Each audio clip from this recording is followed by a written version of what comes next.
Assalamualaikum warahmatullahi wabarakatuh. Alhamdulillah wassalatu wassalamu ala Rasulillah sayyidina wa maulana Muhammadin abdillah wa ala alihi washabihi wa man walah wa la haula wa la quwwata illa billah ma ba'da.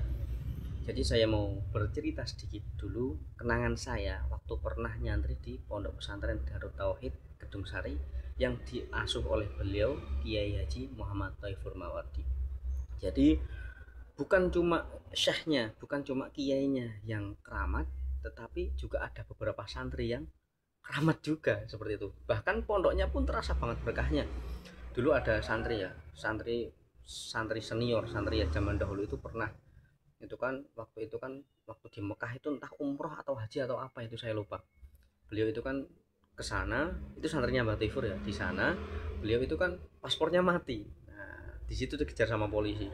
Karena beliau ini merasa ya gimana ya, namanya kejar polisi pasti ya takut lah. Terus beliau lari, nggak sadar beliau itu ada hotel itu merayap seperti ini, cicak kayak gitu sampai atas. Nah, akhirnya polisi itu nggak berani ngejar, dan santrinya tersebut yang merayap cicak itu juga heran, kok bisa seperti ini kayak gitu loh.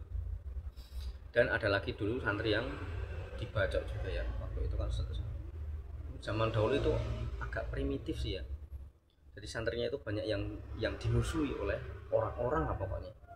Santrinya ada yang dipacok dari belakang, seret, ternyata nggak apa-apa ya. Yang bacok itu lari karena nggak mempan, yang dibacok itu juga lari, takutnya dirinya udah berdarah-darah, ternyata nggak apa-apa, cuma bajunya aja yang sobek.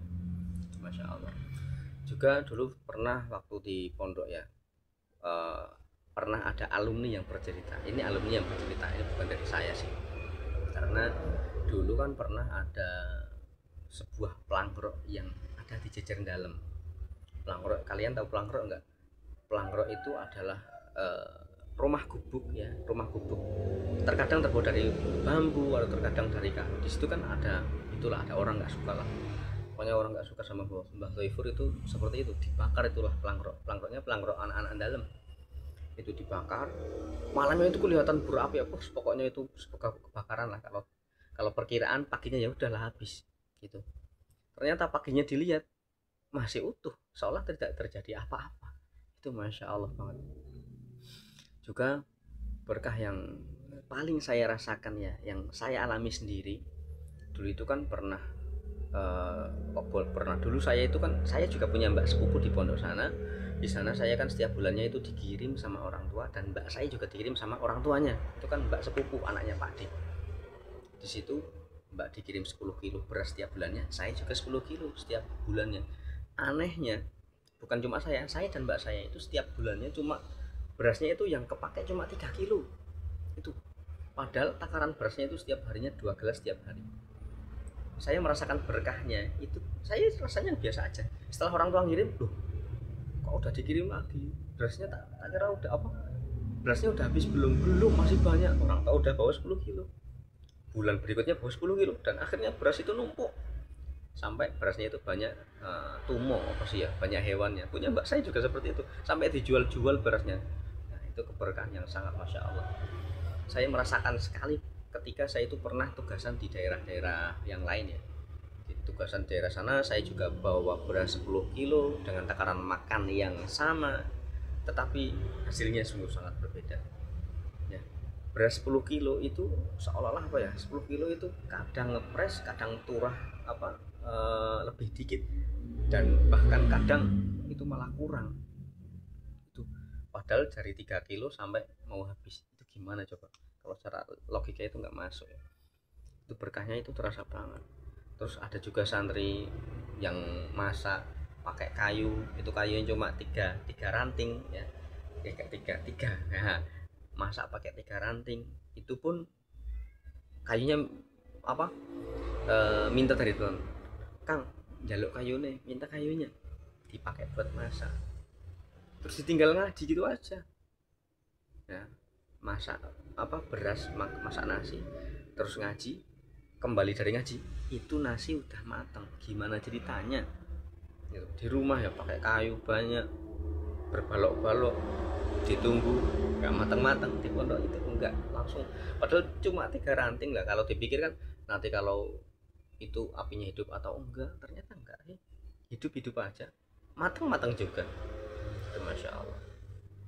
Terus di sana juga di pondok sana itu sendal itu nggak ada yang gosok ya, jadi sendal itu rapi, jadi sudah kelihatan lah pokoknya kalau kayaknya berkahnya Masya Allah. Itu sendal juga tertata rapi, jadi sendal-sendal para santri itu nggak pernah ada yang hilang ya, hilang dengan sengaja loh ya, itu nggak pernah ada. Dulu kan saya juga pernah mondok-mondok sebelumnya ya, dari sebelum saya di Darut Tauhid itu kan pernah di pondok-pondok, itu sendal-sendal itu selalu hilang.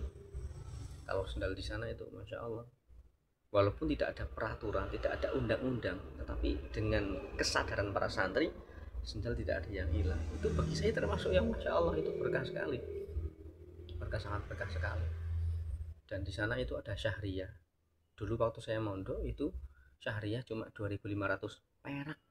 Padahal pada masa itu rokok satu putung itu ya, satu putung rokok itu rokok apa itu ya, Jarum Super, itu sudah sekitar 3.000 itu dapat 3.000 dapat 2 batang waktu itu. Sekarang kan udah 2.500 per batang. Itu di situ pondok cuma nggak ada syahriyah, uang bulanan buat ustadz, buat kiai itu nggak ada. Jadi setiap bulannya itu cuma dimintai 2.500, itu hanya untuk bayar listrik dan air. Nah, kalau per kamar itu panjang ya, emang sih beda-beda per kamar, itu kan urusan personal, ada urusan buat ini itu buat masak atau dan sebagainya itu. Tapi kalau buat bayar listrik dan air itu cuma 2.500 per santri ditarik segitu. Nah, bahkan setiap bulannya itu kadang yang santri yang bayar itu kadang nggak sampai separuh, kadang itu kadang lupa lah, kadang gimana. Nah, itu uang 2.500 bisa cukup. Nah, itu para pengurus keuangannya itu heran, ini uang kok bisa cukup ya, padahal yang bayar belum ada separuhnya, padahal tagihannya uangnya cuma segini kok bisa cukup. Nah, lalu kan diweling lah, dipejangi sama Mbak Taifur, duitnya jangan pernah dihitung, nanti kalau dihitung nggak malah jadi kurang seperti itu. Ternyata benar lah dihitung ya, karena ya lama kelamaan itulah namanya santri juga kepo lah, kok bisa sih dihitung, ternyata mbak dihitung, nah kok cuma segini. Nah, beliau pengurus peruangan tersebut ya bilang sama Mbak Taifur, ini kok nggak cukup ya. Nah, Mbak Taifur udah curiga, pasti kamu hitung kayak gitu. Iya dihitung. Akhirnya tagihan uang untuk bulanan air dan listrik itu naik menjadi 4.000, naik pun cuma 4.000 perak loh, Masya Allah. Karena Mbah Taifur itu tidak ingin memberatkan para santrinya untuk menuntut ilmu, jadi jangan sampai memberatkan. Bahkan para asatid itu dulu ya, pada zaman itu dibilangin, kalian jangan sampai menariki uang atau apa ya, bulanan syahriyah dari para santri-santri, jangan sampai memberatkan santri-santri yang mau mengaji seperti itu. Dan masih banyak karomah lain, keberkahan lain yang dimana setiap para santri itu pasti merasakannya, terutama santri di Darut Tauhid Gedung Sari Purworejo. Bagi kalian yang punya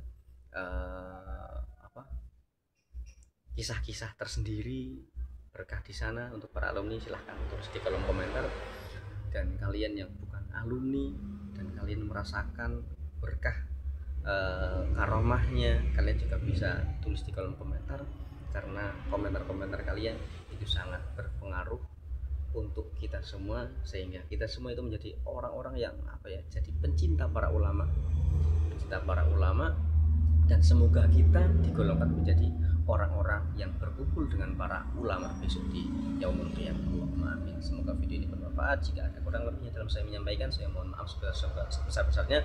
Assalamualaikum warahmatullahi wabarakatuh.